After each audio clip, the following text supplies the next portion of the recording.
ये है आपका स्कैरोमाइसिस। अभी तक हम जितनी भी फैमिली के बारे में पढ़ते थे, जितनी भी डोमेन्स पढ़ते थे, हमने किसके बारे में स्टडी की थी? हमने सिर्फ और सिर्फ बैक्टीरियल देखा था, ठीक। जितने भी डोमेन हमने पढ़े 4-5 वो सारे के सारे कौन थे? वो बैक्टीरियल थे। अब बैक्टीरियल से हट के हम किस डोमेन पे आएंगे? अब हम आते हैं डोमेन फंगल पे, ठीक। अब हम फंगल डोमेन पे आएंगे। तो अब हम जिसकी स्टडी करेंगे वो लगातार फंगल होंगे, जैसे कि स्कैरोमाइसिस जाएगा, एस्परगिलस आएगा, क्लेसिस आएगा, फिर आपका माइकोसिस आएगा, उसके बाद फिर आपका ये पेनिसिलियम आएगा। तो ये सब क्या होंगे? अब आपके लगातार क्या आएंगे? फंगल आएंगे, जिससे एक जो बैक्टीरियल जीन है वो अलग हो जाएगा। मतलब बैक्टीरियल जो डोमेन है, डोमेन मतलब वो चीज जहां से वो चीज आ रही है, जिससे रिलेटेड है वो, ठीक। और जो फंगल है वो अलग है। तो ये स्कैरोमाइसिस है, ये आपका क्या है? फंगल जीन, ठीक। इसकी तो इसका चीजें देखिए, इसको बेसिकली अगर आप देखेंगे तो आपको दो ही तीन मिलेंगे इसमें। बेसिकली यहाँ पे अगर आप देखोगे, इसको स्टडी हम लोग करेंगे तो 40 हमको मिलेंगे, लेकिन जो हमारे स्टडी में आएंगे वो हमारे बहुत कम होंगे, ठीक। इसको माइक्रोस्कोपिक वो व्यू से देखेंगे तो हम इतना बड़ा हमको दिखेगा, बहुत छोटा छोटा होता है स्कैरोमाइसिस, ओके। उसके बाद स्क्लेरोमाइसिस के बारे में अगर हम देखें तो ये क्या है? फंगल जेनरा है, इसका डोमेन क्या है? मतलब फंगल है, और इसका नाम क्या है? स्क्लेरोमाइसिस। स्क्लेरोमाइसिस का जो किंगडम है माइकोटा है, ठीक। हमको पता है कि माइकोटा जो किंगडम हुआ ये सब कहाँ पे आते हैं? ये जब हम फंगल की स्टडी करते हैं, फंगल जितने भी मतलब होते हैं, फंगल ऑर्गेनिजम्स होते हैं, फंगीज होते हैं, तो उनमें माइकोटा ये सब किंगडम क्रिएट होते हैं। डिवीजन क्या है इसका? तो ई माइकोटा है, एक्स को माइकोटीनिया है, ठीक है। और क्लास हेमिएकोसिटीज स्कैरोमाइसिटीज है, और स्पीशीज नाम है स्कैरोमाइटिस। इसका कैरेक्टरिस्टिक क्या होता है? बेसिकली इसको हम कॉमनली ईस्ट भी कहते हैं। ईस्ट नाम सुनते ही हमको समझ में आ जाता है कि इसका यूजफुल एक्सपेक्ट्स क्या होगा, कहाँ कहाँ यूज होगा, क्योंकि ईस्ट नाम सुनते ही हम समझ जाते हैं। तो ये जैसे कि बेसिकली इंडस्ट्रियल में यूज होगा, ये कर्ड में यूज होगा, और जैसे कि लोग छोला भटूरा खाते हैं तो जो भटूरा होता है, राइट, जो भटूरा हैं, जब उसको हम क्या करते हैं, जब उसको बनाते हैं तो मैदे में काफी सारा दही मिलाते हैं। क्यों मिलाते हैं मैदे में? क्योंकि उससे क्या होता है, उसको मिलाने के बाद उसमें का जो खट्टापन है वो क्रिएट होता है। तो उसमें भी क्या होता है? यीस्ट डालने का काम होता है, ठीक। काफी सारे फिर आपके जो ये मिठाइयाँ होती हैं, स्वीट्स, उसमें भी डाला जाता है यीस्ट, ठीक। और काफी सारी और भी चीजें बनती हैं, जैसे कि और भी चीजों में यूज होता है ईस्ट। ईस्ट फ्रेगमेंटेशन के भी काम में आता है, ओके। और डेयरी प्रोडक्ट में तो ईस्ट का समझो हाथों हाथ दोस्ती है एकदम से। हम कॉमन लैंग्वेज में क्या बोलते हैं? ईस्ट बोलते हैं। ये क्या रिप्रेजेंट करता है? ये 40 स्पेरोफिटिक स्पीसीज को रिप्रेजेंट। स्पीसीज, अगर स्पेरोफिटिक वर्ड की हम बात करें तो कंटिन्यूस वर्ड को हम लगातार उसको सुनते जा रहे हैं। स्पेरोफिटिक स्पेरोफिटिक स्पेरोफिटिक मतलब वो जो कि डेड ऑर्गेनिज्म से अपने फूड को लेता है, उसको स्पेरोफिटिक कहते हैं। स्पेरोफिटिक में क्या डिसक्वालिटी होती है? स्पेरोफिटिक कैसे बनता है? तो स्पेरोफिटिक में डिसक्वालिटी ये होती है कि खुद से खाना नहीं बना सकता है। और इसके अंदर क्या कमी होती है जो नहीं बना सकता है? इसके अंदर क्लोरोफिल की कमी होती है, ठीक। उसके बाद मोस्टली इसकी हम बात करें तो ये आपके शुगर में मतलब हाईली शुगर रिच्ड होता है, और साथ ही साथ ऑर्गेनिक मैटर वेजिटेबल ओरिजिन में ये पाया जाता है, ठीक है। ईस्ट की बात यहाँ पे चल रही है। उसके बाद जो पहले पर्सन है जिन्होंने इसको माइक्रोस्कोपिक से देखा था वो हमारे कौन थे? तो वो हमारे एंटोनियो लेवुक थे, ठीक। इन्होंने 1968 में सॉरी सॉरी 1680 में सबसे पहले इन था, और ये पहले ऐसे आदमी हैं जिन्होंने ईस्ट को डिस्कवर किया था, ठीक। और जो हमारे लुईस पैस्चर है, लुईस पैस्चर जो हमारे हैं वो क्या किए थे? अगर हम माइक्रोबायोलॉजी पढ़ रहे हैं, एक चीज याद रखना, if you study about microbiology तो लुईस पैस्चर बहुत ज्यादा ही इंपॉर्टेंट होंगे। और साथ ही साथ कौन इंपॉर्टेंट होगा? लेवन हुक भी इंपॉर्टेंट होंगे। लेकिन लुईस पैस्चर जो है ये फादर ऑफ माइक्रोबायोलॉजी कहे जाते हैं। ठीक, चलो उसके बाद हम यहाँ पे बात कर रहे थे लुईस पैस्चर की। तो इन्होंने अल्कोहलिक फ्रेगमेंटेशन को डायरेक्टली क्या किया था, इस्टेब्लिश किया था। इन्होंने ही अल्कोहलिक फ्रेगमेंटेशन को डायरेक्ट करके बताया था कि ये किससे होता है। इन्होंने ही सब इंट्रोड्यूस किया था कि अल्कोहलिक अगर फ्रेगमेंटेशन हो रहा है तो वो ईस्ट की हेल्प से होता है। तो ये बताने वाले कौन है, हमारे लुईस पैस्चर की हैं। फिर इन्होंने और यूज किया था, इन्होंने प्योर कल्चर सिस्टम को भी इंट्रोड्यूस किया था। प्योर कल्चर सिस्टम क्या होता है? प्योर कल्चर सिस्टम वो होता सिस्टम है जब हम खुद से किसी चीज को मतलब बनाते हैं। फॉर एग्जाम्पल अगर हम प्लांट कल्चरिंग की बात करें तो प्लांट कल्चरिंग में क्या होता है कि हम छोटे छोटे प्लांट्स को ले लेते हैं, उनके मतलब छोटे छोटे जैसे फाइन, अगर हम बीज को भी ले लेते हैं तो वहां से भी कल्चरिंग स्टार्ट कर देते हैं।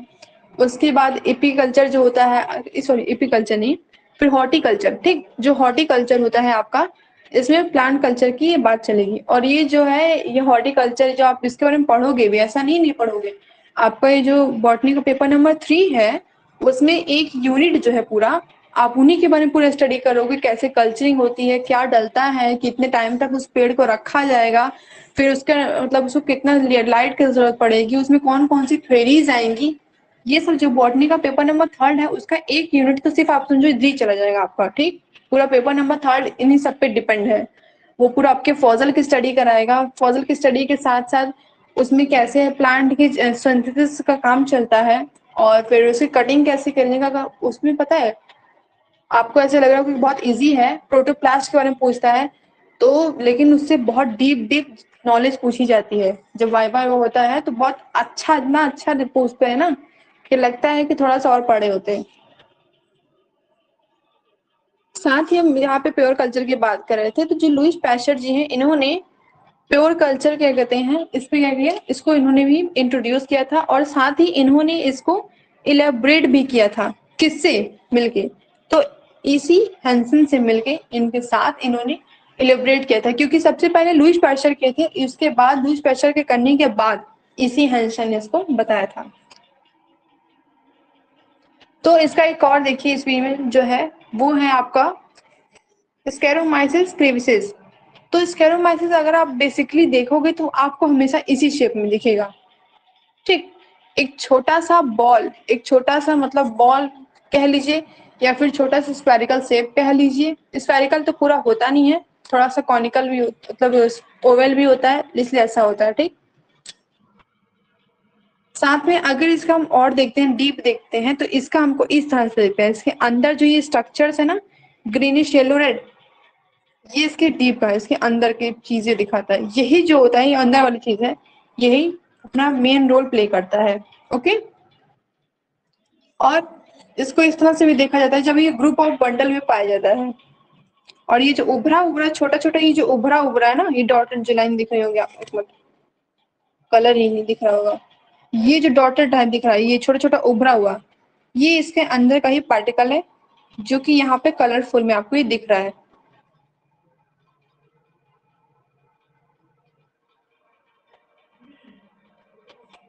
नॉन स्ट्रक्चर की हम बात करते हैं तो ईस्ट को हम कॉमनली कैसा होता है, ये एग शेप में होता है। मैंने कहा ना थोड़ा सा ओवल शेप, तो थोड़ा सा एग शेप में होता है। और कुछ जो होते हैं स्पेरिकल शेप में होते हैं। कभी अगर आप नींबू देखो तो नींबू का जो शेप होता है ना कुछ इस तरह से होता है, मतलब थोड़ा सा सर्कल होता है लेकिन थोड़ा सा इस तरह से उठा होता है। तो जो नींबू का शेप होता है वही आपके ईस्ट का शेप होता है। या फिर जो पियर्स होते हैं, पियर्स मतलब वो जो क्या बोलते हैं उसको, जो फल होता है पियर्स इस तरह से रहता है। सॉरी, नाशपत्ती, राइट, नाशपत्ती, एवरीवन नो ना, शिमला नाशपत्ती से सब फैमिलियर होंगे। हाँ, तो जो नाशपत्ती शेप होता है ग्रीनिश होता है नाशपत्ती, उसमें पता है ऐसे छोटे छोटे डॉट होते हैं। और उसके अंदर क्या होता है कि व्हाइट व्हाइट होता है, मीठा होता है, टेस्ट में मीठा होता है, अच्छा होता है बहुत। तो उसके जो मतलब बीए जो होते हैं नाम मात्र के बीए होते हैं। ठीक, तो नाशपत्ती शेप में, पियर शेप में भी होता है। और कुछ जो होते हैं सिलेंड्रिकल शेप में होते हैं। सिलेंड्रिकल शेप मतलब इस तरह से हो जाएंगे कुछ, ठीक है, सिलेंड्रिकल शेप में हो जाएंगे। और साथ ही साथ इसमें हम क्या देखते हैं कि इसका जो होता है कुछ, ये क्या फॉर्म करते हैं, फॉल्स माइसीलियम। अब ये फॉल्स माइसीलियम क्या होता है? हाँ बेलन आकार, रॉड लाइक स्ट्रक्चर। अरे सबसे अच्छा वो एक स्नैक आता था ना, एक स्नैक्स आता था खाने में, मतलब कुरकुरी तो बहुत ज्यादा ही पतला हो जाएगा। ओएस जो होता था, ओएस तो इतना मोटा सा हो जाएगा, एक ऐसा सा लंबा सा आता था। आई डोंट नो, मैं इतना नहीं खाती इसलिए मुझे इतना इस पे आइडिया नहीं है इस समय। तो फॉल्स माइसीलियम क्रिएट करते हैं। माइसीलियम क्या होता है? पैप्स। Yes, paps. माइसीलियम क्या होता है? माइसीलियम जो होता है वो नेट लाइक स्ट्रक्चर बनाता है। फॉर एग्जांपल अगर हम माइसीलियम को देखें तो माइसीलियम इस तरह से, जैसे कि ये है, ये कुछ उगा हुआ है। माइसीलियम बेसिकली बनता कहाँ है? माइसीलियम अगर आप स्टडी फंगी की स्टडी कर रहे हैं, फंगल ग्रुप में आप आ चुके हैं, एंट्री कर चुके हैं, आपके वहां कदम शुभ कदम पढ़ चुके हैं, गणित जब आप कर लिए हैं, तो माइसीलियम ये सब वर्ड जो है बड़े अच्छे से आपको पता होने चाहिए। माइसीलियम ऐसे नेट लाइक स्ट्रक्चर होता है, इस तरह से एक जाली तरह का स्ट्रक्चर होता है, ठीक है, जालीदार स्ट्रक्चर ऐसे क्रिएट होता है, उसको माइसीलियम बोलते हैं। और वो भी कहाँ होता है? नीचे, नीचे की तरफ होता है, यहीं पे हाइफन्स क्रिएट होते हैं, माइसीलियम्स होते हैं, माइसीलियम्स के अंदर हाइफन बोलते हैं, उसके अंदर फिर कॉनिकल बनाते हैं, स्पैरोफिटिक रोल्स करते हैं, सेप्टा होता है, ए सेप्टा होता है। सेप्टा मतलब वो होता है जो ऐसे लगातार चलता रहे, ए सेप्टा मतलब इसमें बीच में रुकावट क्रिएट हो गई, इस तरह से हो गया, तो वो ए सेप्टा हो गया। ये सब कहाँ है? ये सब फंगल्स में है, ये सब जो की टर्म्स हैं ये फंगल की टर्म्स हैं। तुम फॉल्स माइसीलियम क्रिएट कर रहा है, फॉल्स माइसीलियम क्रिएट कर रहा है, इसका मतलब ये है कि माइसीलियम तो बना रहे, इस तरह से माइसीलियम इसके नेट लाइक स्ट्रक्चर बन रहा है, लेकिन पूरा टाइटली नहीं है, बहुत लूज है, बहुत लाइटली है। हाँ, फर्स्ट ईयर में आपके था ये, ठीक। उसके बाद फिर ये कहते हैं, उस फॉल्स, अगर कोई कोई भी चीज फॉल्स टर्म में यूज हो रहा है तो उसको सूडो माइसीलियम कहेंगे। सूडो मतलब क्या होता है? What do you mean by pseudo? तो सूडो मतलब होता है a term which showing the untruth, जो अनट्रूथ हो, जो फॉल्स हो, गलत हो, ठीक, वो टर्म को हम वहां पर, अगर हम उस टर्म को क्या बोलते हैं, इसको तो चाहे हम फॉल्स माइसीलियम बोले, चाहे तो उसको हम सूडो माइसीलियम बोले। उसको हम क्या कहते हैं?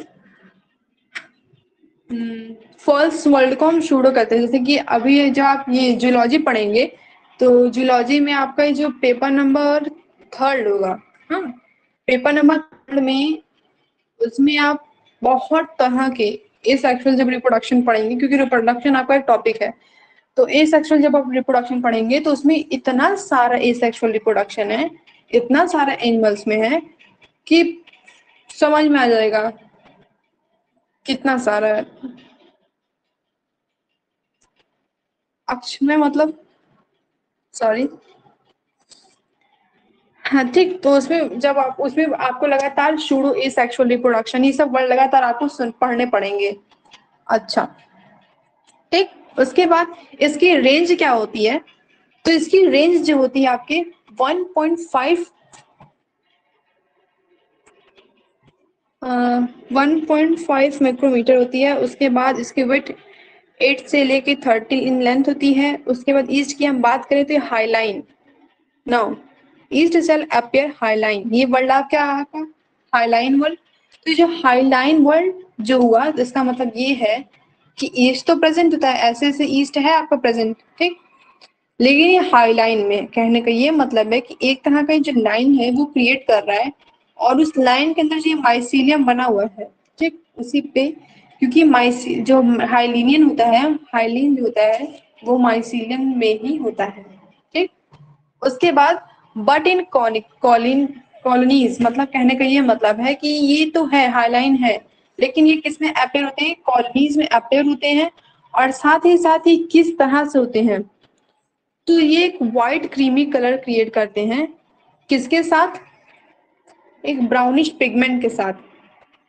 अगर अब मैं आपको इसका बेसिक एग्जांपल भी देती हूँ, जैसे कि देखो घर में जब दही बनती है, ठीक, और उस दही को अप्रोक्स 3-4 दिन से ऊपर हो गया और वो रखी रह गई, किसी ने खाया नहीं, तो आप देखे होंगे कि जो दही के ऊपर है, जो ऊपर वाला लेयर है, उसमें थोड़ा पीला पीला कलर आ जाता है, हाँ?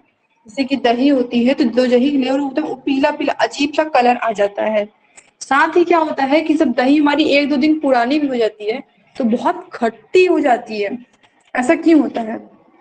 ऐसा इसलिए क्रिएट हो जाता है क्योंकि उस समय जो ईस्ट की ग्रोथ है, फंगस, ईस्ट तो फंगस ही है ना, फंगस तो क्रिएट होगा ही क्योंकि ईस्ट तो आपका फंगस ही है। तो जो ईस्ट की ग्रोथ रेट है उस समय वो बहुत ही ज्यादा हाई अमाउंट में वहाँ क्रिएट हो चुकी होती है।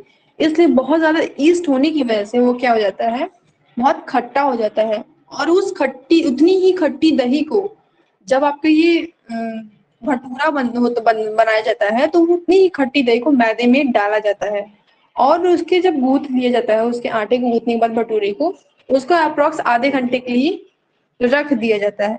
कुछ लोग आधे घंटे रखते हैं, कुछ 45, कुछ क्या कहते हैं 10-20 मिनट के लिए। तो उसको क्या कहते हैं, जब ढक के रख दिया जाता है तो उससे क्या होता है, हाँ करता है CO2 रिलीज। तो उसके बाद क्या कहते हैं, जब आपको उसको ढक के रख देते हैं तो वो बहुत बहुत अच्छा टेस्ट देता है।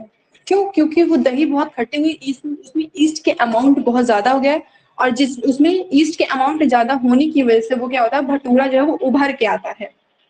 ठीक, उभर के मतलब फुल फुल के आता है। सम कॉलोनीज आर मच कलर्ड, कुछ कॉलोनीज जो होती हैं बहुत ज्यादा कलर्ड हो जाते हैं। कैसे कलर्ड हो जाते हैं? वही अगर वो पुराने ज्यादा ओल्डर हो गए, ठीक, ज्यादा पुराने जाएंगे तो थोड़ा सा ज्यादा कलर क्रिएट कर देंगे। उसके बाद yeast does not possess flagella but sorry of any other organ of locomotion. कहने का ये मतलब है कि ईस्ट जो है वो नॉन मोटाइल है, ठीक, उसके अंदर फैजला नहीं है। कहने का साफ मतलब है कि जो हमारा ईस्ट है वो नॉन मोटाइल है और जब उसकी वो नॉन मोटाइल है तो स्वाभाविक सी बात है वो लोकोमोशन कर ही नहीं सकता। ठीक, लोकोमोशन मतलब वो घूम फिर नहीं सकता। फिर उसके बाद yeast cell has a cell wall, जो ईस्ट सेल है उसकी सेल वॉल है जो कि किससे बनी हुई है, काइटिन से बनी हुई है। हाँ, एक और चीज आप जान लीजिए कि अगर आप फंगी की स्टडी कर रहे हैं, ठीक, फंगल ग्रुप की स्टडी कर रहे हैं, तो बेसिकली आप यही पाएंगे कि जितने भी फंगल्स होते हैं उनका जो आउटर लेयर्स होता है वो किससे बना होता है, तो वो काइटिन से बना होता है। ठीक है, जितने भी फंगल होते हैं उनका जो आउटर लेयर होते हैं वो काइटिन से बना होता है। और वही हम बैक्टीरिया की स्टडी करते हैं तो बैक्टीरिया हम क्या पाते हैं कि अप्रोक्स 90% जितने बैक्टीरिया होते हैं उनका जो आउटर लेयर होता है वो किससे बना होता है, वो सेलुलोज से बना होता है। ठीक, तो हाँ, आप ऐसे से याद रखें क्योंकि इस तरह से क्वेश्चन उठते हैं कि ईस्ट का जो आउटर लेयर है किससे बना होता है, बैक्टीरिया का जो आउटर लेयर किससे बना होता है, तो बैक्टीरिया का जो आउटर लेयर है वो सेलुलोज से बना होता है और ईस्ट का जो आउटर सेल वॉल होता है वो किससे बना होता है, वो काइटिन से बना होता है। ठीक है, उसके बाद beside chitin the cell wall also contain, जो काइटिन तो ठीक अपनी जगह है लेकिन काइटिन के अलावा सेल वॉल और क्या क्या कंटेन करता है, तो वो आपको पॉलीसैकेराइड, पॉलीसैकेराइड के अंदर क्या आता है, glycogen and Menen, protein and phosphate. तो कुछ चीजें हैं क्या क्या कंटेन कर रहा है, पहला तो लिपिड। लिपिड क्या होता है, एक तरल पदार्थ होता है। ओके, पॉलीसैकेराइड, पॉलीसैकेराइड मतलब खूब सारे सैकेराइड जो ऐसे बने हुए खूब सारे अमाउंट में एक साथ ऐसे प्रेजेंट होते हैं, पॉलीसैकेराइड हो जाते हैं। प्रोटीन, प्रोटीन तो ऑफ कोर्स प्रेजेंट ही रहता है, चाहे वो बैक्टीरिया में हम उसमें स्टडी करें प्रोटीन तो प्रेजेंट ही होता है और फॉस्फेट भी प्रेजेंट होता है। ओके, इसका जो इनर सेल वॉल है, जो इसमें प्लाज्मा मेम्ब्रेन उसमें प्रेजेंट होता है, उस प्लाज्मा मेम्ब्रेन को हम और क्या बोलते हैं, दूसरे शब्द में उसको हम बोलते हैं प्लाज्मा लिमा। ठीक, चाहे तो उसको आप प्लाज्मा लिमा बोलिएगा या तो प्लाज्मा मेम्ब्रेन बोलिएगा। ये कहाँ प्रेजेंट होता है, ये आपके सेल वॉल के अंदर प्रेजेंट होता है। और सेल वॉल किससे बना होता है, जैसे कि सेल वॉल बना है, ठीक, तो ये किससे बना हुआ है, ये काइटिन से बना हुआ है। इसके अंदर का जो किससे प्रेजेंट है, तो ये प्लाज्मा लेमा से है बोलिए या फिर प्लाज्मा मेम्ब्रेन बोलिए। ओके, फिर जो सेल होता है वो किससे रिच होता है, तो साइटोप्लाज्म, सेल के अंदर साइटोप्लाज्म अच्छे अमाउंट में प्रेजेंट होते हैं। तो आखिर फंगल जो फंगी होता है, फंगी में ऐसा क्या चीज होता है जो एब्सेंट होता है, तो फंगी में आपका साइटोप्लाज्म तो प्रेजेंट है, क्लोरोफिल एब्सेंट होता है। क्लोरोफिल एब्सेंट होने की वजह से जो फंगी होते हैं वो खुद से अपना खाना नहीं बना पाते हैं, वो दूसरों पे डिपेंड होते हैं। उनका जो होता है रोल किसका होता है, स्पेरोफाइट का रोल होता है। उसके बाद the cell has A large vacuole which contain oil drop, Golgi bodies, volutin granule etcetera. कहने का ये मतलब है कि जो सेल है, ये जो सेल थी हमारी, इस सेल के अंदर एक इतना बड़ा सा कम से कम ऑयल ड्रॉप्स था। वो जो अभी आप डायग्राम देख रहे थे जिसमें येलोइश थोड़ा सा बीच में रेड था, फिर येलो येलो था, उसके साइड साइड क्या था, ग्रीन था। तो वो जो येलो येलो एरिया था वो आपका क्या था, वो आपका वैक्यूल था। ठीक, वो एक लार्ज वैक्यूल था जो कि उसके अंदर क्या क्या प्रेजेंट था, उसके अंदर ऑयल ड्रॉप्स प्रेजेंट था और उसके अंदर ग्लाइकोन बॉडीज भी थी। अब हम अगर इसके रिप्रोडक्शन की बात करें, ठीक, इसके रिप्रोडक्शन को हम लेके चलें तो रिप्रोडक्शन हम देखेंगे कि ईस्ट का जो रिप्रोडक्शन होता है वो दो तरह से होता है। पहला है, देखो वो दो तरह से होता है। पहला रिप्रोडक्शन होता है वेजिटेटिव रिप्रोडक्शन, दूसरा जो होता है वो सेक्सुअल रिप्रोडक्शन होता है। ठीक, तो जो वेजिटेटिव रिप्रोडक्शन होता है it is a easy process, इसमें बर्डिंग वोडिंग आ जाती है, एंडोस्पोर्स फ्यूजन ये सब आ जाता है। लेकिन एक मिनट, बहुत ज्यादा डस्ट हो गया है। तो ये क्या होता है कि आपका जो वेजिटेटिव रिप्रोडक्शन होता है उसमें एंडोस्पोर हो जाता है, एंडोस्पोर फॉर्मेशन, फ्यूजन होता है, बर्डिंग होती है। एंडोस्पोर क्या होता है, एंडोस्पोर जैसे कि आपका ईस्ट है तो इसी के अंदर जो है वैक्यूल, ठीक, तो ऑफ कोर्स जब ये प्रेजेंट है तो न्यूक्लियस प्रेजेंट होगा और न्यूक्लियस के अंदर न्यूक्लियस प्रेजेंट होगा। जब न्यूक्लियस प्रेजेंट होगा तो ये क्या होगा कि आगे चल के थोड़ा सा इनलार्ज होगा। इनलार्ज होने के बाद क्या होगा, जब ये बड़ा हो जाएगा तो 100% ये डिवाइड करेगा, डॉटर सेल को फॉर्म करेगा। और जब ये डॉटर सेल इसकी बनेंगी, जब बाहर निकलेंगे तो उससे पहले क्या होगा, ये जो इसका सेल वॉल है, काइटिन जो सेल वॉल है, ये क्या होगा, ये रप्चर हो जाएगा, मतलब ये फूट जाएगा, ये हट जाएगा, तब इसकी डॉटर सेल्स बाहर आएंगी। ठीक, ये एंडोस्पोर, अंदर ही स्पोर बनने का प्रक्रिया होना।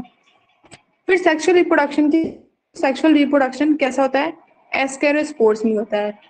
एस्केरोस्पोर्स एक्स की, ये क्या होता है, ये इस तरह से होता है जैसे कि ये है, ये इस तरह से बैडमिंटन लाइक स्ट्रक्चर बनाता है। इसी के अंदर एस्केरोस, मतलब यहाँ पे स्पोर बनना शुरू होता है। तो ये फिर फूड के बाहर आता है, एक स्पोर यहाँ बनेगा, एक स्पोर यहाँ बनेगा। ठीक, अगर यहाँ पे कॉनिकल की बात करता है तो कॉनिकल में क्या होता है कि ऐसे बनता है, फिर ऐसे बनता है, बहुत ज्यादा हो जा रहा है। कॉनिकल में क्या होता है, ऐसे होता है, फिर ऐसे होता है, फिर ऐसे होता है, तो लगातार इस तरह से प्रोसेस चलता है, तो वो कॉनिकल होता है। ये सब आप पढ़े होंगे, थोड़ा सा अगर याद करो फर्स्ट ईयर अपना, तो आप पढ़े होंगे, इस तरह से दिखाता है पूरा प्रोसेस कॉनिकल का। ठीक, तो इसमें कैसे कौन सा प्रोसेस चलता है, सेक्सुअल रिप्रोडक्शन में एक्सोस्पोर चलेगा और एसेक्सुअल में बर्डिंग, फ्यूजन और एंडोस्पोर, ये तीन प्रोसेस चलेंगे। ये जो है आपका, ये क्या है, इप्सिलिनोसोडेन है, ये आपका इसी तरह से होता है। देखिए कोई डिफरेंस नहीं है, आप इसके जितने भी स्ट्रक्चर्स देखेंगे ना, सब के सब स्केरोमाइसिस के स्ट्रक्चर एक ही तरह के आपको नजर आएंगे। ठीक, ये देखो जब ये ग्रुप फॉर्म कर रहा है इप्सिलिडोन, तो ये इस तरह से ग्रुप फॉर्म करता है। ठीक, ये माइक्रोस्कोप के व्यू से इसको देखा गया है। अब हम इसके इम्पोर्टेंस अगर एक्सपर्ट्स देखें तो इम्पोर्टेंट एक्सपर्ट्स क्या हैं, क्योंकि हमने इसके बारे में पढ़ लिया, इसका स्ट्रक्चर देख लिया, इसका रिप्रोडक्शन देख लिया, अब हम इसके इम्पोर्टेंस देखेंगे। तो इम्पोर्टेंस अगर हम देखेंगे तो ये क्या होता है कि सिविलाइज विथ लिबरेशन होता है। सिविलाइज मतलब एक नॉर्मल अच्छे तरीके से होता है ईस्ट, जो कि क्या क्या फॉर्म करता है, जो कि फ्रेगमेंटेशन को कॉज करता है। और जब वो फ्रेगमेंटेशन को कॉज करेगा, फ्रेगमेंटेशन जैसे कि अल्कोहल बनता तो फ्रेगमेंट बना तो फ्रेगमेंट का काम हुआ, दूध फटता तो फ्रेगमेंट का काम हुआ। उसके बाद अगर क्या कहते हैं, साथ ही अगर वो किसी चीज को स्पॉइल कर रहा है तो वो फ्रेगमेंट का काम कर रहा है। ठीक, यहाँ तक कि अगर आपके पेट में जाके वो एंजाइम को हटा रहा है, रिमूव कर रहा है, तो वो क्या कर रहा है, फ्रेगमेंट का काम कर रहा है। क्योंकि फ्रेगमेंट मतलब ही क्या होता है, breaking down of some things और सम मटेरियल्स। ठीक, ये फ्रेगमेंट ही होता है। तो जब भी इसका बेसिकली रोल क्या होता है, एक फ्रेगमेंट का काम करता है। शुगरी जितने सब्सटेंस होते हैं, जैसे कि अगर आपका शुगरी सब्सटेंस की हम बात करें, फ्रूट्स हो गया, अल्कोहल कैसे बनेगा, फ्रूट्स हो गया, वेजिटेबल पील्स हो गए, फिर क्या कहते हैं वेजिटेबल पील्स के साथ अगर कोई और भी चीजें हैं, जैसे कि हमने नॉर्मल एक शुगर भी डाल दिया, तो इन शुगर जितने भी शुगरी सब्सटेंस हैं उनको ब्रेक डाउन का काम करने का, उनको फ्रेगमेंट करने का, उनको तोड़ने का जो काम करेगा, ठीक, वो क्या कहलाएगा, फ्रेगमेंटेशन कहलाएगा। और जब वो तोड़ेगा उन सब चीजों को, जब उन सब चीजों को तोड़ेगा तो तोड़ने के बाद क्या होगा कि वो एक अल्कोहल अलग से आपको प्रोड्यूस करेगा और साथ ही साथ आपको कार्बन डाइऑक्साइड देगा। जब अल्कोहल का प्रोडक्शन क्या होता है बेसिकली, कभी कोई ऐसे टीचर पूछ लेते हैं एक कॉमन सी चीज, अच्छा आपको इतना पता है तो बताइए अल्कोहल का प्रोडक्शन कैसे होगा, तो आपने उनको बता दिया कि सर और अदर मैम और सर इस तरह से होगा कि आप उसको डालिए फिर इसको रखिए फिर सारे पेज डालिए फ्रूट्स डालिए वेजिटेबल्स डालिए, उसके बाद क्या कीजिए उसको कम से कम अप्रॉक्स गन्ने का अगर उसमें वो भी डालते हैं उससे गन्ना वन्ना होता है तो गन्ने का जो छिलका उलका था उसको भी डाल देते हैं, तो उसको लगातार 6 महीना तो कम से कम है उसको क्या करते हैं ढक के रख देते हैं। जब वो पूरी तरह से सड़ जाता है, ठीक, जब वो अंदर एक बड़े से बाउल में करके मतलब एक बड़े से डिब्बे में करके रख देते हैं और जब पूरी तरह से एकदम सड़ चुका होता है, एकदम सड़ने के बाद वो जितने मटेरियल थे अंदर जब वो सड़ जाता है क्योंकि उसमें ऑक्सीजन जाने नहीं देते, जब वो सड़ जाता है तो वो प्योर अल्कोहल बन जाता है जिसको देशी शराब कहते हैं। ठीक,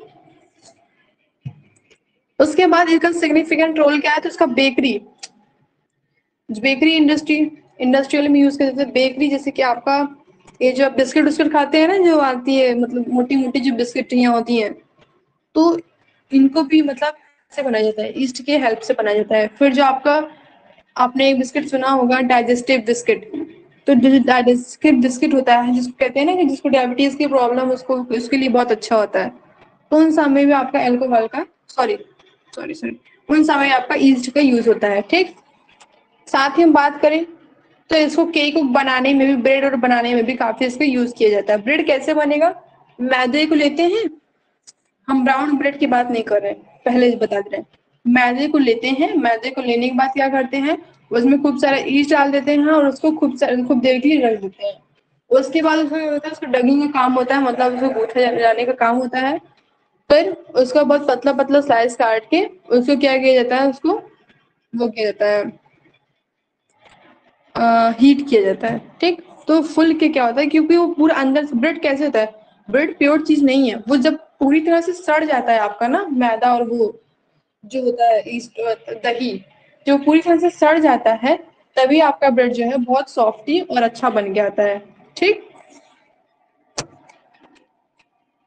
फिर यहाँ पे और इसका यहाँ पे देखो ये ऐसे करके गया है एरो, इसका मतलब ये है कि इस जगह पे ये लिखना था यूजफुल एक्सपर्ट्स, क्योंकि यूजफुल एक्सपर्ट्स की यहाँ पे बात चल रही है। ये इंपॉर्टेंट एप्लीकेशन तो यहाँ तक हो गए आपके। अब यूजफुल जो एक्सपर्ट्स है यहाँ से शुरू हम करेंगे नीचे से। यहाँ पे देखो अल्कोहल इंडस्ट्री, इसकी यूजफुल एक्सपर्ट क्या है कि अल्कोहल इंडस्ट्री में इसको यूज करते हैं। ठीक है, वहां पे क्या होता है कि ईस्ट सेल जो होता है वो शुगरी सॉल्यूशन को क्या करता है फ्रेगमेंट करने का काम करता है। और कौन सा एंजाइम रिलेट करता है तो एंजाइम जो सीक्रेट करता है वो जाइमेज एंजाइम और इन्वर्टीज एंजाइम, ये दो तरह के एंजाइम्स को वो सीक्रेट करता है। जैसे कि एग्जांपल के रूप में स्केरोमाइटस रेविसिस है, इसको यूज किया जाता है। फ्रेगमेंटेशन में क्या करता है कि जब फ्रेगमेंट करता है तो ये आपका इथाइल अल्कोहल कार्बन डाइऑक्साइड ये सब रिलीज करता है। मैम प्लीज कहीं जा रहे हैं, हाँ तो ठीक।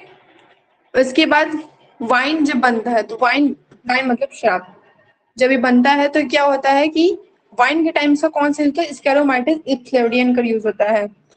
और ये कौन सी vitamin best source of vitamin, लोग क्यों कहते हैं दही खाना चाहिए, दूध नहीं पियोगे चलेगा लेकिन दही खाओ, मेरा भी ये मानना है दूध मत पियो चलेगा लेकिन दही खाओ, क्योंकि उस समय दही खाने में आपको क्या होता है कि विटामिन बी मिलता है। विटामिन बी में और सुनिए क्या क्या मिलता है, विटामिन बी के कौन कौन से पार्ट्स मिल जाते हैं आपको, विटामिन B6 मिल जाएगा आपको, ठीक, विटामिन B2 मिल जाएगा, विटामिन B12 मिल जाएगा, विटामिन B5 मिल जाएगा। ये सब चीजें क्या हो जाती हैं आपको विटामिन बी जो होता है वो मिलता है, साथ ही साथ आपको विटामिन डी भी मिलता है।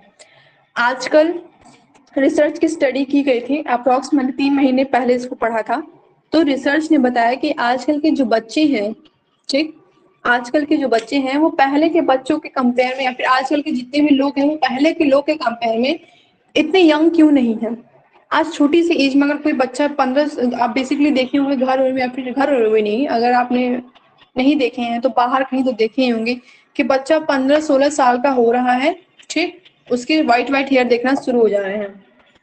और कुछ बच्चे ऐसे मतलब 20 पहुंचे नहीं कि इतने ज्यादा उनको व्हाइट हेयर जाते हैं जैसे लगता है कि 30+ तो बैठे हुए हैं ये पहले से ही। तो ये आखिर ये यंग एज में ही बाल क्यों सफेद हो रहे हैं? Due to absence of vitamin D. Vitamin D की एब्सेंस होने की वजह से बच्चे कमजोर होते जा रहे हैं। ठीक, विटामिन डी क्या है आपका, क्योंकि आजकल के लोग क्या है, कंजर्व्ड है बहुत ज्यादा।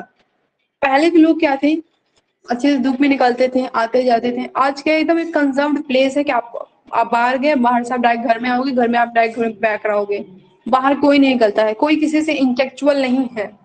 ठीक, तो इसकी वजह से क्या हो रहा है कि विटामिन डी की कमी होती जा रही है, इसलिए आजकल बीमारियां बहुत ज्यादा हो रही है, इससे न्यूरो प्रॉब्लम्स बहुत क्रिएट हो जाती हैं। साथ ही साथ जितनी भी डिसीजेस हैं इसलिए बढ़ती जा रही हैं। क्यों? क्योंकि लोग कंजर्व्ड बहुत ज्यादा है। ये तो रीजन है ही, साथ में इन्वायरमेंट का तो अपना अलग ही रोल है। तो ये कह रहा है राइबोफ्लेविन इज प्रोड्यूस,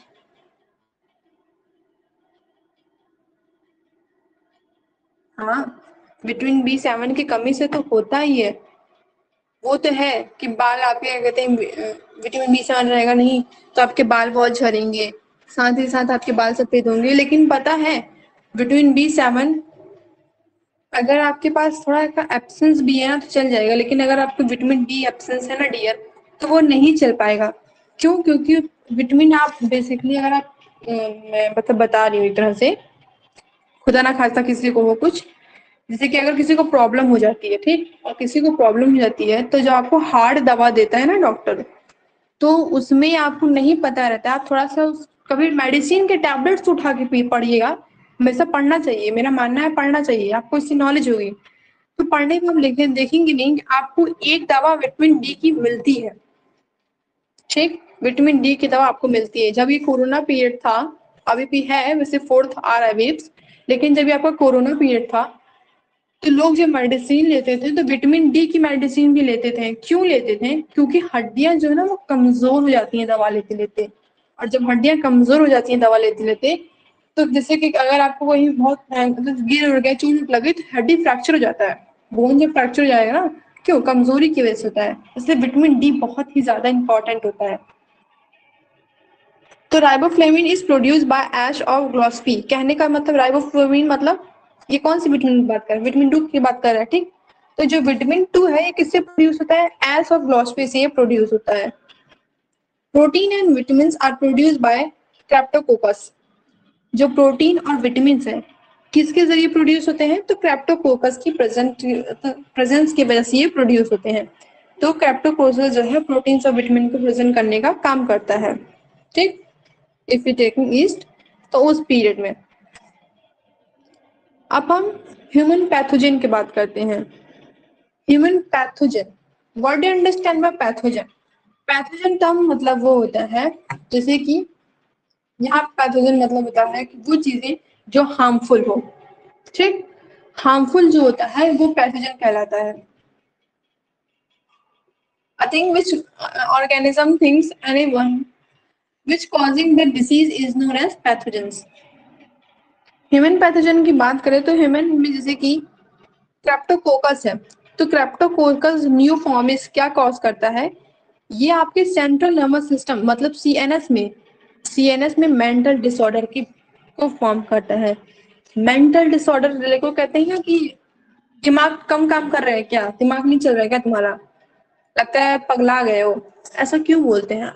या फिर कुछ लोग को हो भी जाता है, अभी तक बच्चे बहुत अच्छे थे और अचानक से यार सुनने में आता है यार इनको तो मेंटल डिसऑर्डर हो गया, इनका तो दिमाग काम करना बंद कर दिया। तो वो किसकी वजह से हो जाता है? उनका जो सीएनएस होता है, सेंट्रल नर्वस सिस्टम मतलब वो जो आपकी पूरी बॉडी को कंट्रोल कर रहा है, उसमें ही डिसीज कॉज हो जाना। ठीक, तो मेंटल डिसऑर्डर हो जाता है। ये कैसे होता है ये आप कह नहीं सकते। जैसे कि फॉर एग्जाम्पल अगर किसी को किसी चीज का बहुत बड़ा सदमा लग गया, ठीक है, कि जैसे उसका ड्रीम था कि मेरा ड्रीम है कि मैं कहीं की लेक्चरर बनूं, ठीक, और फिर वो ड्रीम जो है कुछ ऐसा इंसिडेंट हो जाता है मेरे साथ जो वो मेरा ड्रीम पूरा नहीं हो पाता है। क्योंकि अगर आप देखो ड्रीम सबका होता है, लेकिन ड्रीम जब वो आपके दिल दिमाग में बैठा होता है, सोते जागते आपके दिमाग में बस वही चलता रहता है, यहाँ तक कि उससे रिलेटेड सपने भी हम जब किसी चीज में ज्यादा सोचते हैं ना सपने में लगते हैं। जैसे कि कोई हम एग्जाम्पल देते हैं, जैसे हमें पार्टी वार्टी में कहीं जाना होता है, ठीक, और समझो पार्टी वार्टी तो बहुत छोटी चीज हो गई, बेसिकली हाँ, अगर हमको पता चल गया कि तुम लोगों को जैसे पता चल गया कि इस बार तुम सबको क्या मिलने वाला है, इस सबको, हाँ इस बार तुम सबको क्या मिलेगा, टैबलेट मिलेगा या फिर लैपटॉप मिलेगा, तो पता है आप लोग के चेहरे पर ना एकदम सुनहरी सी स्माइल आ जाएगी, एकदम लालिमा आ जाएंगी गालों में, और गालों में लालिमा नहीं मतलब कहोगे वाह यार लैपटॉप मिलेगा, एक खुशी आ जाएगी। ठीक, तो क्या होगा, आप उस खुशी की वजह से इतना पगला जाओगे कि 2-3 बार तो उसी बारे में सपना सोचोगे, अच्छा पहले कौन सा यूज करेंगे, नहीं जब वो आएगा ना लैपटॉप, भाई हम किसी के साथ शेयर नहीं करेंगे, एकदम डिस्कशन शुरू हो जाता है, हम भाई किसी के साथ शेयर नहीं करेंगे, हम नहीं, सुनो तुम मेरे छोटे वाली मोबाइल लेना, और सुनो मेरा लैपटॉप मेरे पास रहेगा, और हाँ मेरी मोबाइल मेरे पास रहेगी, और हाँ उसमें हम ये देखेंगे, वो मूवी देखेंगे, ऐसे चलाएंगे, वो वाला गेम चलाएंगे, पता नहीं क्या क्या क्या।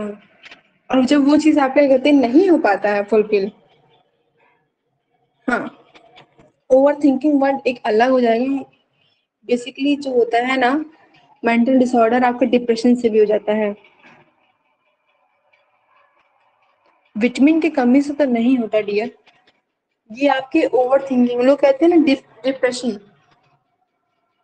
ये सिया जी आपका डिप्रेशन डिप्रेशन होता है ना, इसकी वजह से हो जाता है, किसी चीज का जब आप ज्यादा सोच लेते हो, ज्यादा गहरा सदमा लगना, जब ज्यादा गहरा सदमा लगता है ना, तो इसकी वजह से हो जाता है, या फिर आपने जब किसी चीज को ज्यादा सोच लिया और वो चीज आपका फुलफिल नहीं हो पाया, तो आपको मेंटल डिसऑर्डर हो जाता है। और कभी कभी क्या होता है मेंटल डिसऑर्डर होने का, जैसे कि मैं अपना ही बता रही हूँ, आई गिव माई एग्जाम, ठीक, मेरी लाइफ का ये इंसिडेंट, फॉर एग्जाम्पल मैं जब नीट का पेपर दे के आई थी, जस्ट मैंने 12th पास किया था, मार्च में मेरा पेपर खत्म हुआ था, और मई में मेरा नीट का पेपर था, ठीक, मई में मेरा नीट का पेपर था, और कौन सी तारीख थी, 5 मई हुई था क्या शायद, 5 मई था हाँ, मेरा नीट का पेपर था, और साथ ही साथ 5 मई को मेरा नीट का पेपर था, 11 मई को मेरे यहाँ मेरे चाचा की बेटी की शादी थी, सगे चाचा उनकी शादी थी, और 21 मई को मेरा एयू का एंट्रेंस एग्जाम था, ठीक, एंट्रेंस एग्जाम मुझे कोई मतलब नहीं था, एयू से मुझे कोई वास्ता नहीं रखना था, क्योंकि मेरा ड्रीम और सिर्फ एक चीज था, वो है मेरा नीट, मुझे डॉक्टरी बहुत ज्यादा पसंद है। तो क्या था कि वो जो था नीट मेरा ड्रीम था, और ड्रीम होने के बाद क्या हुआ कि मैं शादी में तो भले गई थी, पर इतना मतलब कंडीशन खराब हो गया कि मैं शादी में भले थी, अटेंड की थी अपनी बहन की शादी, लेकिन फिर वहां भी मेरी क्या हुई कि मेरा दिमाग में सिर्फ और सिर्फ हर जगह मुझे नीट नजर आता था। पेपर दे रही थी मैं 5 तारीख को, 5 मई को मैं पेपर जब दे के आई, तो पहली बात तो कुछ यार, अभी जस्ट मैंने मतलब क्रॉस किया है, और खुद सेल्फ से किया, आप बिलीव नहीं करोगे, 1200 बुक्स की पेज थी, मैंने उस बुक्स को 5 टाइम्स पढ़ डाला, इतना मुझे जुनून था, मुझे नहीं पता था कि इस बुक से क्वेश्चन नहीं आते हैं ज्यादा, मुझे कुछ नहीं पता था कि प्रीवियस ईयर आप कितना भी लगा लो, आपको कोई क्वेश्चन नहीं आता है, क्योंकि इस बुक से बेसिकली सिर्फ 6 क्वेश्चन पढ़े थे, 5 टाइम्स मैंने उस पूरी बुक्स को पढ़ डाला, 1200 पेज की बुक्स थी वो।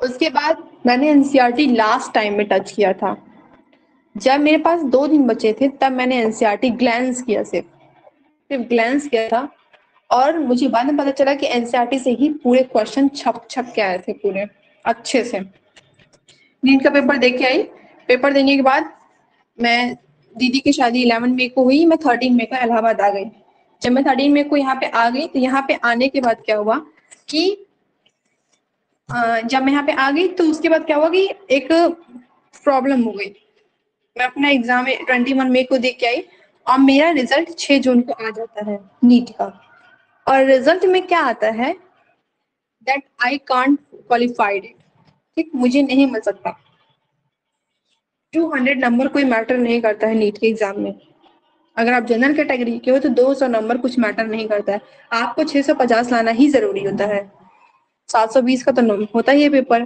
तो मैं नहीं कर पाई, उस वजह से 7 जुलाई को, 6 तारीख को मुझे पता चला, बस मेरे पिताजी ने इतना ही कहा तुम नीट नहीं निकाल पाई, उस टाइम मैंने कुछ नहीं बोला, मैंने घर में किसी से बात नहीं की, मैं एकदम शांत हो गई, और एकदम शांत होने के बाद कुछ नहीं, मेरी मम्मी सब बोलती नहीं क्या हुआ, बोलो कोई बात नहीं, ठीक है, फर्स्ट टाइम था, फर्स्ट अटेम्प्ट था, नेक्स्ट टाइम ट्राई करना, मैं कुछ किसी से बोली नहीं, बस चुपचाप मैं जाकर अपने रूम में लेट गई, और एक बेसिक एक ऑब्जेक्ट था, वो ऑब्जेक्ट क्या था कि मेरे मतलब जो लॉर्ड है, कृष्ण जी हैं, उनकी इमेज थी, मैं उसी को देखती रही बस। फिर मैंने कहा ठीक है, मेरा पेपर नहीं निकल पाया, मेरा ड्रीम पूरा नहीं हो पाया। ठीक है, इतना हुआ। 1 महीने बाद क्या हुआ, 7 मई को क्या हुआ, मैं हॉस्पिटलाइज हो गई। क्यों? क्योंकि वो मेरे दिमाग में जाके बैठ चुका था कि मेरा पेपर नहीं हो पाया, मेरा कोई मतलब नहीं है। एयू से आ गया रिजल्ट कि हाँ तुम्हारा एडमिशन हो गया, ये मुझे कोई मतलब नहीं है। एयू से मुझे कोई मतलब ही नहीं था, बस मेरे दिमाग में था मेरा नीट। मैं हॉस्पिटलाइज हो गई। उसके बाद फिर डॉक्टर ने मुझे, मतलब मैं 14 घंटे तक बेहोश थी, मुझे कोई होश हवास नहीं था। यहाँ तक कि होश में आने के बाद मैं अपने फैमिली मेम्बर को नहीं पहचान रही थी कौन है कौन नहीं, बस सब रो रहे थे, मुझे इतना याद है। मैं किसी को नहीं पहचान रही थी। आफ्टर 2 आवर्स मैंने अपनी सिस्टर को पहचाना कि हाँ तुमको मैं जानती हूँ, बाकी मैं किसी को नहीं जानती हूँ। तो फिर मुझे 4-5 घंटा लगा सबको पहचानने में। सबने अपने को इंट्रोड्यूस किया कि हम कौन है, हम कौन है। तो वो क्या होता है, जब आपके दिमाग में कुछ बैठ जाता है ना, और आप उस चीज को किसी से शेयर नहीं करते हो, तो आपको हो जाता है प्रॉब्लम।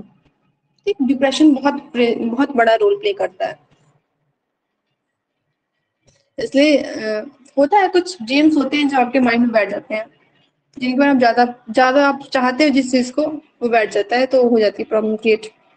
खैर छोड़ो, हम आते हैं कैंडिडिया एल्बिकन में। तो ये क्या करता है, ये मुकस मेम्ब्रेन में होता है, और ये नेल्स, लंग एक्सेट्रा, इन सब चीजों को ये क्या करता है। क्या ऐसा होता है कि आप शेयर नहीं कर पाते हो किसी से? तो जो कैंडिया एल्बिकन है, ये आपके मुकस मेम्ब्रेन की बात कर रहा है, तो मतलब ये जबड़ों की बात कर रहा है, ये आपके मजगूरों की बात कर रहा है, स्किन और नेल्स में ये प्रेजेंट हो जाता है। ठीक, और साथ ही साथ ये अगर आपके ट्राइस्कोपोरस हो जाते हैं, तो ये क्या हो जाता है, ये आपके हेयर्स में, ये मॉस्टेजेस, मतलब ये जो क्या बोलते हैं इनको, मूछे होती हैं, मूछों में, और बियर्ड मतलब दाढ़ियों में। ठीक, तो ये क्या होते हैं, जब ये प्रॉब्लम होती है ट्राइचोसिस, नहीं ट्राइचोस्पोरम हो जाता है, तो ये प्रॉब्लम क्रिएट हो जाती है कि जो आपके बाल हैं वो झड़ना शुरू कर देते हैं। तो all things are basic about किसके बारे में सारी चीजें हैं, ये हमारे स्क्लेरोमाइसिस